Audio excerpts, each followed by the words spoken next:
Bernardo es abogado, es codirector del despacho SF Abogados, es portavoz de Regulación Responsable, es además su coordinador en la Comisión Jurídica y colabora con multitud de iniciativas pro regulación, entre ellas Dos Emociones, Manifestación, la Federación Madrileña de Asociaciones Cannábicas y un montón más. Muchas gracias, Bernardo. Gracias, Cristina. Bueno, en primer lugar, agradecer a la organización la posibilidad de estar aquí hoy con vosotros. La verdad es que es un verdadero placer. Desde SF Abogados estamos comprometidos con la regulación y cualquier tipo de iniciativa de este calibre, pues siempre nos enorgullece por participar en ella y apoyarla, ¿no? Hoy quizá me toca un poco la parte más rollo, una parte que aparte es… a nadie le gusta explicarle a una persona que cultiva cannabis para su propio consumo o que consume cannabis por un tema medicinal la problemática que a día de hoy hay en España con este tipo de cuestiones, ¿no? Además, en algunos supuestos pues, es algo flagrante, como por ejemplo en el caso del autocultivo ya comentado anteriormente, cuando el Tribunal Supremo ha establecido en cientos de ocasiones que no tiene trascendencia penal, ni siquiera sancionable en algunas situaciones que ahora veremos, y todavía seguimos perdiendo recursos públicos y, sobre todo, criminalizando a personas que lo único que hacen es intentar salir de los antiguos circuitos y tener acceso a su propio consumo, a su propia medicina, ¿no? En primer lugar, vamos a ver la situación actual de los consumidores. Hay que decir que todo consumo de drogas, cannabis u otras, no autorizado por un médico, siempre es un consumo ilegal. Por otra parte, no existe ningún tipo de diferenciación en absoluto entre el consumo medicinal y el consumo recreativo de cannabis. Siempre se sigue la misma regulación y la misma normativa. Hay que decir que el consumo y la tenencia de cannabis es ilegal, pero eso no significa que sea sancionable siempre que se desarrolle dentro de un espacio privado. Además, el cultivo de cannabis también es ilegal, pero no es sancionable siempre que no sea constitutivo de delito, o sea, uso personal o autoconsumo, y se desarrolle en un lugar no visible al público.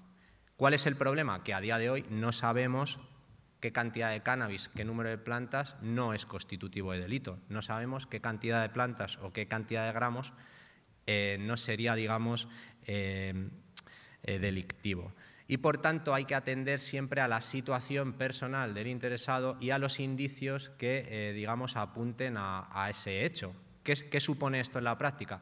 Supone que en el caso de que nos divise desde la casa de un vecino, un policía, por ejemplo, unas plantas de cannabis, nos van a iniciar un procedimiento judicial. Esto implica pues, una detención, una puesta a disposición judicial, arrancar esas plantas y luego, si el juez estima que esta conducta no era delictiva, ya no nos van a devolver las plantas. Evidentemente, como decía, el cultivo de cannabis es ilegal, nos van a dejar ahí. ¿Qué es lo que sucede? Que incluso nos podrían, una vez que un juez nos ha absuelto, nos ha dicho esto no es delictivo, nos podrían, a pesar de eso, iniciar un procedimiento administrativo para sancionarlos en el lugar, en ese ejemplo que he expuesto, de que las plantas estén en un lugar visible al público. Es algo que nadie entiende, es una situación flagrante y que desde los distintos colectivos implicados pues estamos trabajando de una forma muy fuerte para poder cambiarlo, ¿no?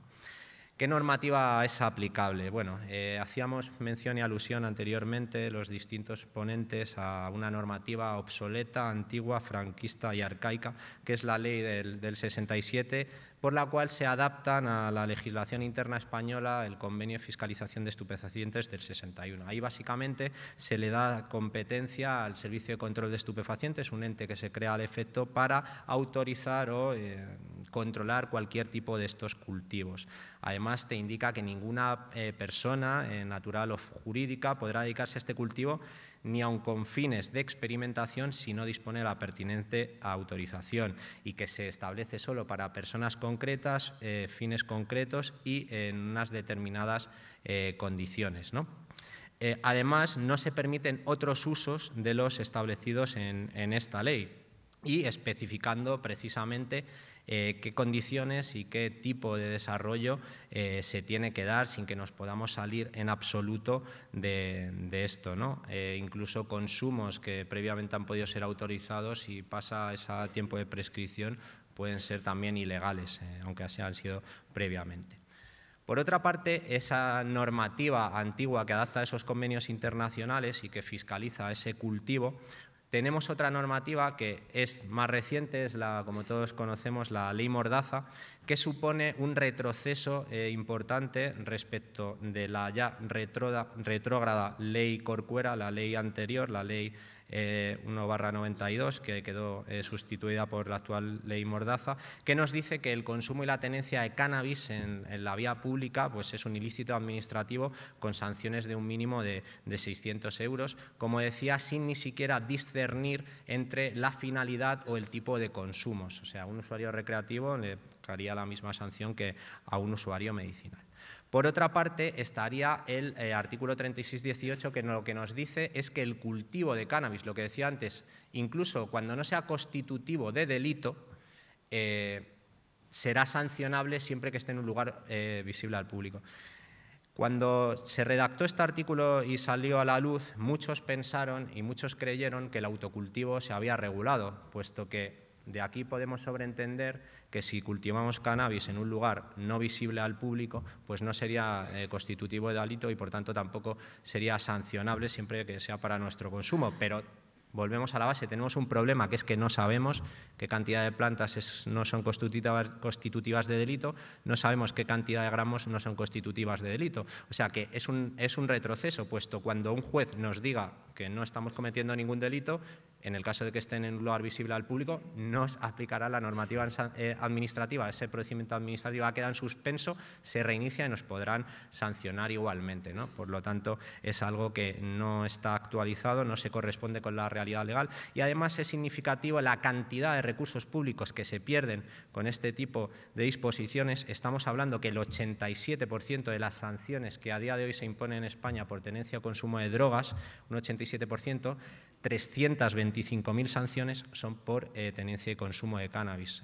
Bueno, puede pensarse, bueno, estamos recaudando mucho dinero con la tenencia y el consumo de cannabis, pero es que cada procedimiento administrativo supone la intervención de 2 agentes de seguridad, el trámite en comisaría, el trámite en delegación de gobierno, las analíticas toxicológicas de las sustancias en el Instituto Nacional de Toxicología para asegurarnos de que lo que realmente se ha incautado es cannabis, que suponen casi unos costes mayores que la propia recaudación de este tipo de sanciones. Por tanto, es algo que a día de hoy está completamente desactualizado y donde habría que incidir, por lo menos en este sentido de la tenencia y de establecer unos criterios claros para el autocultivo. Por otra parte, y ya saliendo del plano administrativo y centrándonos en el plano penal, en el plano delictivo, este es el artículo, digamos, que regiría lo que es criminalmente punible, ¿no? Y siempre es favorecer, facilitar de algún modo el consumo ilegal, que son todos los no autorizados por un médico, pero de terceros. O sea, ya el propio Código Penal nos interpreta y la propia jurisprudencia del Tribunal Supremo y las miles de resoluciones absolutorias de juzgados penal y audiencias provinciales nos dice que el autocultivo, o sea, cultivar cannabis para tu propio consumo no tiene trascendencia penal, no es delictivo. Incluso también algunos supuestos de autocultivo colectivo, que antes eran más amplios y ahora el Tribunal Supremo con sus últimas resoluciones ha reducido, tampoco serían constitutivos de delito, serían hechos atípicos y por tanto se podrían producir, si bien bajo unos requisitos muy reducidos que distan mucho de lo que actualmente tenemos concebido como una asociación o un club social de cannabis, sino que serían unos circuitos pues, de pocas personas que realmente cultivaran y hubiera un reparto estricto y sin una permanencia en el tiempo, cuestión que ahora a día pues, no se corresponde con lo que son los clubes sociales de cannabis, ¿no?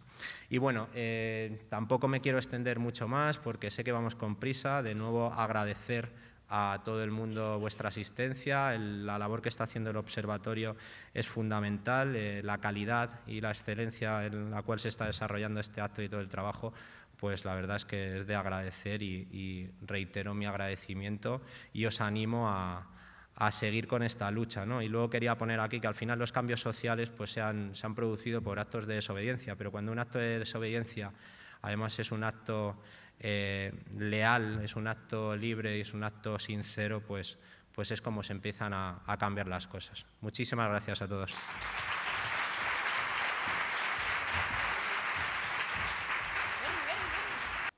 alguna esperanza de que podamos cultivar en casa tranquilamente, sin problemas de que ningún vecino te denuncie, simplemente para tu consumo? Sí, a ver, lo que hay que también dejar claro que es muy extraño que una persona que pues, no tiene ningún tipo de actividad sospechosa vaya a ir la policía a su casa. Por tanto, la recomendación que yo daría es cultivar siempre en un espacio no visible al público, puesto que así es raro que te vayan a hacer una intervención.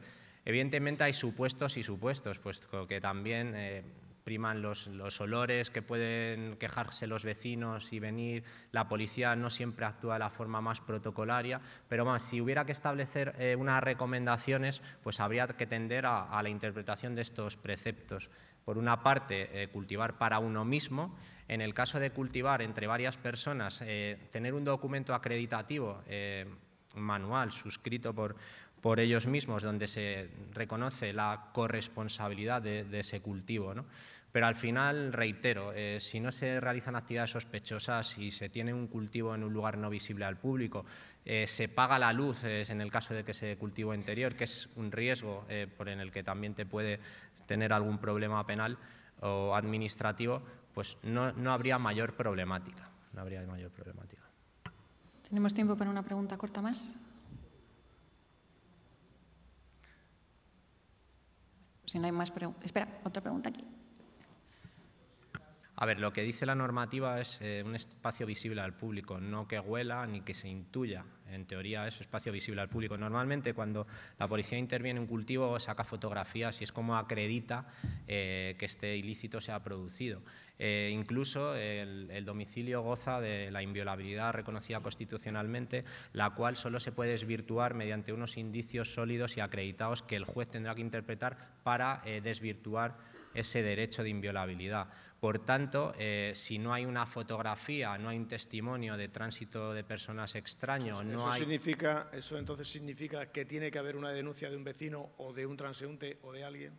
No, lo que quiero decir es que si no se ven desde ningún lugar visible al público y no hay ningún tipo de denuncia que se acredite objetivamente que permita a un juez desvirtuar esa inviolabilidad del domicilio, es raro que algo suceda en ese sentido. Muy bien, muchas gracias, Bernardo. Gracias a vosotros.